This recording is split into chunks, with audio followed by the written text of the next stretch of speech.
এসএসসির পুরো প্যানেল বাতিল, রায় ঘোষণা সুপ্রিম কোর্টের। হাইকোর্টের রায় বহাল রাখল সুপ্রিম কোর্ট। এসএসসির পুরো প্যানেল বাতিল করল দেশের শীর্ষ আদালত। নির্দেশ দেওয়া হলো যাদের চাকরি বাতিল হলো তাদের বেতনের টাকা ফেরত দিতে হবে। এসএসসি মামলায় বড় রায় দিল দেশের শীর্ষ আদালত। আজ ছিল সুপ্রিম কোর্টে 2016 এসএসসি মামলার শুনানি, আর সেই শুনানির দিকে তাকিয়েছিল গোটা বাংলা। স্কুল সার্ভিস কমিশনের শিক্ষক নিয়োগে দুর্নীতির মামলায় দেশের শীর্ষ আদালত কি রায় দেবে সেদিকেই নজর ছিল সবার। সুপ্রিম কোর্ট শেষমেশ হাইকোর্টের রায়কেই বহাল রাখল। বাতিল হয়ে গেল পুরো প্যানেল।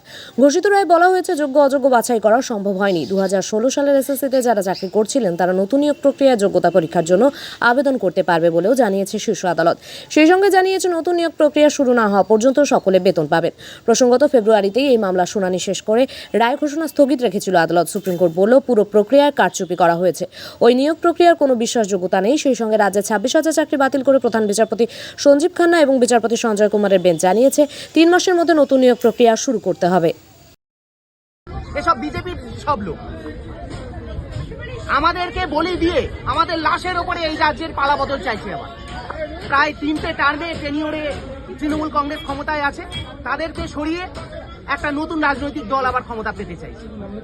তারপরে এনআরসি করব, সিএ করব, মুসলিম ভাগাবো, নানা রকম ইস্যু সামনে আসবে। মোট কথা সিঙ্গুর নন্দীগ্রাম কাণ্ডকে হাতিয়ার করে যেমন তৃণমূল কংগ্রেস রাজ্যে ক্ষমতায় এসছে, আমাদের লাশের ওপর, আমাদের এই চাকরিকে, আমাদের উপর বিজেপি রাজ্যে ক্ষমতায় আসতে চাইছে। আর তার দোষর হয়েছে সিপিএম, ওই বিকাশ রঞ্জন ভট্টাচার্য।